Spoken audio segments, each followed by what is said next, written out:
Hello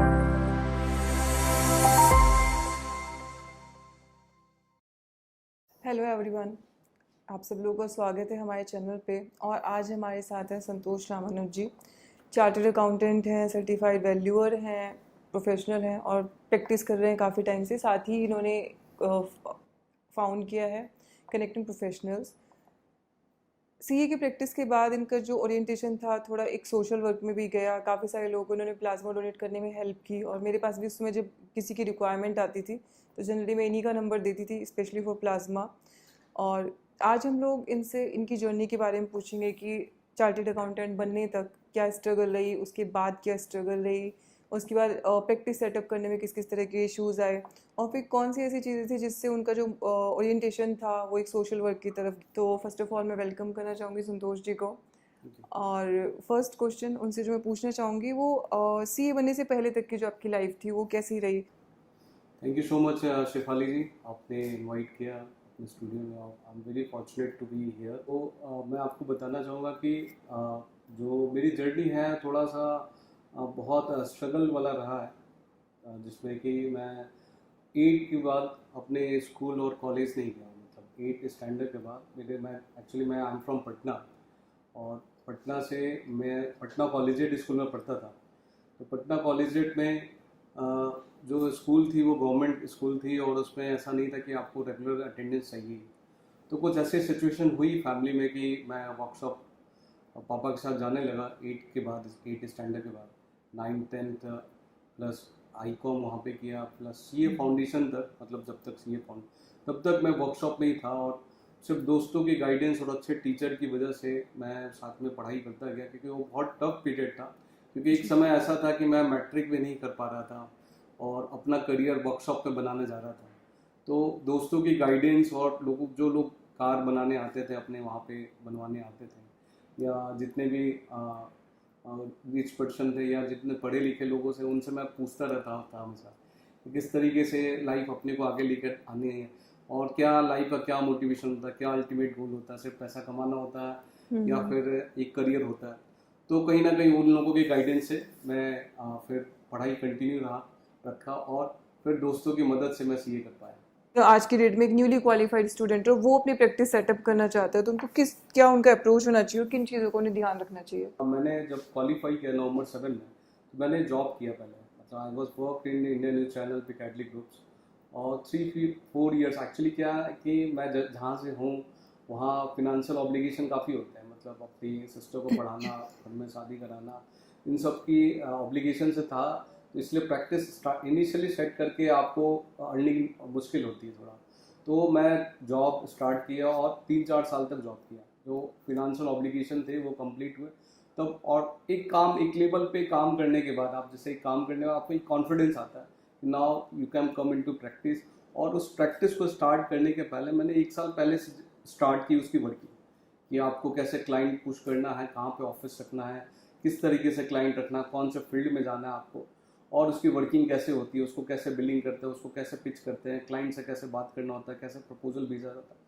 उन सब की वर्किंग के लिए मैं यही कहूँगा सारे प्रैक्टिस जो भी प्रैक्टिस स्टार्ट करना चाहते हैं कि सीए बनने के बाद आप कुछ समय तक वर्किंग करें। अगर प्रैक्टिस करना है तो खासकर कोशिश करें प्रैक्टिसिंग फॉर्म में काम करें, वहाँ पे अपने एक्सपर्टीज डिसाइड करें। वहाँ से आपको पता चलेगा क्लाइंटों को कैसे डील करते हैं, तो आपकी अंडरस्टैंडिंग डेवलप होगी उसके 2-3 साल बाद। ऑल्दो मैंने प्रैक्टिसिंग फॉर्म में नहीं किया था मेरे, लेकिन चॉइस थी प्रैक्टिसिंग फॉर्म में, लेकिन कुछ अच्छे प्रोफाइल्स मिल गए थे मेरे को कम एज में ही, सीनियर मैनेजर फिनांस का कैटलिक ग्रुप्स में। एक और चीज़ होती है कि हम जनरली मेंबर्स से कनेक्ट होते हैं बट एक स्टूडेंट्स होते हैं तो उनको अवॉइड करते हैं। बट संतोष ने इस मामले में specially after suicidal case, suicide या मर्डर जो भी कुछ था ऑफ सुशांत सिंह राजपूत, उनको काफ़ी पर्सनली वो चीज़ टच की। और उन्होंने सोचा कि जो यंगस्टर्स हैं जिनको कन्फ्यूज़न है या एक सुसाइडल नेचर कई बार बच्चों को हो जाता है, because at a young age कई बार हम लोग बहुत ज़्यादा डिप्रेस हो जाते हैं। और अधिकतर उस डिप्रेस होने का जो कारण होता है बहुत ही छोटी सी चीज़ होती है, बट हम लोगों को समझ नहीं आता कि कैसे लाइफ में अप्रोच करना है, वो सबसे बड़ी प्रॉब्लम होती है।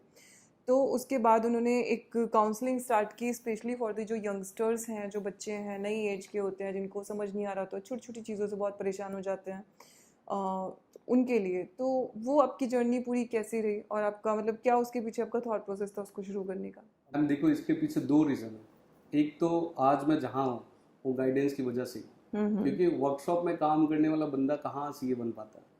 जो मैं वहाँ पे जितने भी दोस्त मेरे जो दोस्तों की वजह से या जिन्होंने भी गाइडेंस, सोसाइटी में ऐसे बहुत सारे लोग हैं जिनसे मैं पूछने जाता था। मैं वहाँ पटना में अलग अलग जगह वहाँ सीए करने वाले कम होते थे, लेकिन जितने जगह भी पता चलता था कि ये सीए कर रहे हैं, ये इनके पास ये सीए के आईपीसीसी में फाइनल, सबसे मैं बात करने जाता था। तो मेरा जो आज जहाँ भी मैं पहुँच पाऊँ भगवान की मर्जी से, भगवान की कृपा से, वो सब गाइडेंस की वजह से है। जो अपनी स्ट्रेस या डिप्रेशन उस तरीके से, अगर आप किसी भी बंदे का, कोई भी बंदा स्ट्रेस में, उनकी बात सुन लो ना, 90% प्रॉब्लम वही सॉर्ट आउट हो जाता है। और मैं डेली फ्री काउंसलिंग में ही करता हूँ कि एक बंदे का कॉल कोशिश करता हूँ, जब तक वो बात करना चाहे तब तक मैं करता हूँ, और उनकी बात पहले प्रॉब्लम सुनता हूँ। उनकी प्रॉब्लम सुनने के बाद 80% वो ऐसे ही रिलैक्स हो जाते हैं। सर आप, और मैं जब समझाता हूँ तो बड़े आराम से समझते हैं। ऐसे मैंने तो 14 जून को उनकी डेथ हुई थी, और उस तरीके से जो इवेंट मेरे को इतना झकझोरा, तो मैंने डिसाइड किया कि कम से कम अपनी फर्टिलिटी में मैं अपने लोगों का टेक केयर करूँ, क्योंकि मैं सबका तो नहीं कर सकता। तो मैं कोशिश करता हूँ कि जितने लोगों का स्टार्ट करूँ। तो मैं 15 जून से डेली फ्री काउंसलिंग कर रहा हूँ। इसके लिए कोई कॉस्ट नहीं है, और मॉर्निंग सुबह 6 से 9 का टाइम है डेली का, और संडे को 6 से 12 का। तो उसमें उनके सारे क्वेरी लेता हूँ, चाहे स्ट्रेस से है, डिप्रेशन से है, एग्जाम में कैसे पढ़ना है, रैंक कैसे लेके आना है, आपको प्रैक्टिस कैसे, इवन चार्टर्ड अकाउंटेंट्स के लिए प्रैक्टिस कैसे सेटअप करना है, जॉब कहाँ पे करना है। तो इस तरीके के बहुत सारे प्रॉब्लम होते हैं, और मैं ये मानता हूँ कि हमारे देश में सबसे बड़ी प्रॉब्लम गाइडेंस की। हर एक बंदे को अगर टाइम टू टाइम गाइडेंस मिलता रहेगा ना, तो उनका काम आसान हो जाएगा। और मैं वही एक छोटा सा इनिशिएटिव लिया हूँ, लेकिन उस पर कंटिन्यूटी बरकरार रखा है, और अभी तक हमने सारे 1100 से ज़्यादा कॉल ले चुके। कोरोना के टाइम का जो प्लाज्मा डोनर वाली थिंग थी, तो मैंने इनका इनिशिएटिव देखा। व्हाट्सएप पे मुझसे मिलने आए थे उस वक्त संतोष, तो उन्होंने मुझे बताया कि वो प्लाज्मा के लिए कर रहे हैं, और खुद मैंने काफ़ी सारे लोगों के नंबर उनको शेयर किए जिनको अर्जेंटली प्लाज्मा की रिक्वायरमेंट थी। तो शुरुआत में तो उन्होंने कम थे, बट फिर बाद में काफ़ी अच्छा उन्होंने इसमें प्रोग्रेस किया। तो वो आपकी जर्नी कैसे हुई, आपको कैसे ख्याल आएगी प्लाज्मा डोनर्स का कुछ एक डेटा बैंक बनाना चाहिए? उसमें शेफाली जी, हम लोगों ने क्या किया कि एक्चुअली उस समय जितने लोगों का फ़ोन आ रहा था, मैं चूँकि काफ़ी लोगों से कनेक्टेड हूँ, काउंसलिंग भी करता हूँ, काफ़ी सारे कनेक्टिंग प्रोफेशनल के भी हमारे 600 मेंबर्स हैं। तो वो जो माहौल था, जो 17 अप्रैल से 15 मई के आसपास का जो बहुत पीक पीरियड था, बहुत सारे कॉल्स आ रहे थे। तो मेरे को ये लग रहा था मैं कर क्या रहा हूँ, मैं मतलब I can't focus on my office work, क्योंकि हर एक जगह ये बहुत पैनिक सा इन्वायरमेंट क्रिएट हो गया कि सर मेरे को प्लाज्मा नहीं मिल रहा, मेरे को ऑक्सीजन नहीं मिल रहा, मेरे को बेड नहीं मिल रहा, मेरे को ये नहीं मिल रहा। तो हम लोगों ने अपनी कनेक्टिंग प्रोफेशनल टीम की मीटिंग बुलाई, और मैंने उन सबसे पूछा क्या नोबेल काउज के लिए हम लोग आगे आ सकते हैं सोसाइटी के लिए। इवन दो हम लोग प्रोफेशनल्स हैं, लेकिन एक दूसरे का अगर हाथ पकड़े तो ये प्रॉब्लम को भी हम लोग सॉर्ट आउट कर सकते हैं। और जिस लेवल पे भी करो आप, ये जरूरी नहीं कि बहुत बड़ा काम करना, ठीक है, जितना भी हम लोग कर सके सोसाइटी के लिए। तो उसमें हम लोगों ने 35 लोगों को पिक किया, जो 35 लोग वो आगे आके, और हम लोगों ने एक गूगल प्लाज्मा डोनेशन फॉर्म बनाया, और उसमें लोगों को इनकरेज किया कि प्लाज्मा डोनेशन के लिए आप आगे बढ़े, और उनसे लोगों की मदद मिलेगी। और ये कैंपेन चला। उसके साथ साथ हम लोग सोसाइटी के ब्लड बैंक से बहुत जगह से डेटा मंगाया, जो लास्ट 6 मंथ में रिकवर हुए, और बाद में हम लोग को आफ्टर 15 डेज एक 50,000 डोनर्स की लिस्ट मिली, जिसमें हम लोग 1000 लोगों को रोज कॉल करते थे। जो हमारी टीम थी, हम लोग प्रॉपर जूम मीटिंग करते थे कि आज कितने क्रिटिकल केसेस हैं, कितने लोगों को करना है।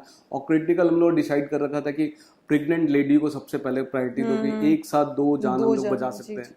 फिर यंग वाले को, जो 20 से 45 साल वाले जो केसेस थे, उनको आप बिना HRCT रिपोर्ट, किसी भी रिपोर्ट के बिना ही उनको प्रोवाइड करो। तो उस समय हमारे डेटाबेस की सहायता से, और टीम वर्क खासकर उसमें, जिसमें ऋषभ शाह, प्रीति गुप्ता, बहुत डिम्पल मैम, बहुत लोगों ने काम किया। तो उन सब की मदद से हम लोगों ने 170 प्लाज्मा हमने उस पर किया। तो इसमें अजय जैन सर का भी बहुत बड़ा काम है। अजय जैन सर ने भी बहुत मोटिवेट किया था, और उन्होंने भी इनिशिएटिव, उनके साथ भी हम लोगों ने आइसोलेशन सेंटर का काम कर रहे थे, तो उन्होंने भी प्लाज्मा और ऑक्सीजन बेड के लिए भी बहुत काम किया। तो एक दो चीजें उनके करने के बाद सर ने इतना मोटिवेट कर दिया कि लगता मेरी शक्ति जैसे हनुमान जी की शक्ति वाली हो जाती है। वैसे भी तो उन्होंने इतना बड़ा शक्ति दिखा दिया कि नहीं बहुत अच्छा कर रहे हो बहुत। तो वो मोटिवेशन इतना बढ़ गया कि मैं कंटिन्यूअसली, मतलब उस समय मैंने लास्ट क्वेश्चन मैं आपसे ले रही हूँ। तो अब जो एक न्यूली क्वालिफाइड प्रोफेशनल है, जो भी स्टूडेंट है, जो सोच रहे हो, उनके लिए अब क्या सजेस्ट करेंगे? मतलब आप स्टार्टिंग में कोशिश करो। मैंने जैसे काम किया, तो स्टार्टिंग में मैंने वैल्यू एडिशन में बहुत काम किया। वैल्यू एडिशन मतलब काम पहले सीखो तो सही।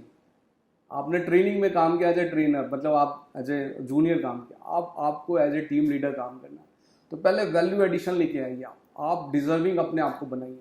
जितना डिजर्विंग बनाएंगे, जितना लगेगा आपको कॉन्फिडेंस आया कि हाँ मैं सारा काम कर सकता, उसके बाद आप जॉब स्विच करो ना, जॉब स्विच करो, प्रैक्टिस करो, जो भी करना है, लेकिन आराम आराम से, अपने को तेज रेस में नहीं भागना, ठीक है। और खासकर सीए स्टूडेंट्स को मैं एक चीज़ और बोलूँगा कि आप लोग प्लीज़ डम्मी को प्रेफर नहीं करें, ठीक है। डम्मी जो भी ले रहे हैं, जो भी काउंसलिंग के थ्रू मेरे को फ़ोन आते हैं, मैं बिल्कुल डिस्करेज करता हूँ। आप लोग बिल्कुल, आप आर्टिकल से वर्किंग का बहुत इंपॉर्टेंस है, बहुत आप लोग काम करें उस पर, और यही काम जो आप काम सीख रहे हैं वही यूटिलाइजेशन होगा सीए बनने के बाद। एक लास्ट मैसेज मैं सबको देना चाहूँगा, चाहे सीए स्टूडेंट हो, चार्टर्ड अकाउंटेंट है, कि एक तो लाइफ को बैलेंस करके चले, मतलब बैलेंस शीट जैसे हम लोग बनाते हैं कि आपका एसेट्स और लाइबिलिटी इक्वल होना चाहिए, उसी तरीके से प्रोफेशनल लाइफ के साथ साथ पर्सनल लाइफ को भी इम्पोर्टेंस दें, और जहाँ पे ज़रूरत हो, जहाँ पे प्रॉब्लम हो, उन सब चीज़ों के लिए भी आप आगे बढ़ें। जैसे इस कोविड वाला जो महामारी था, पेंडेमिक था, उसमें भी कोशिश करें जितने लोगों की हेल्प कर सके।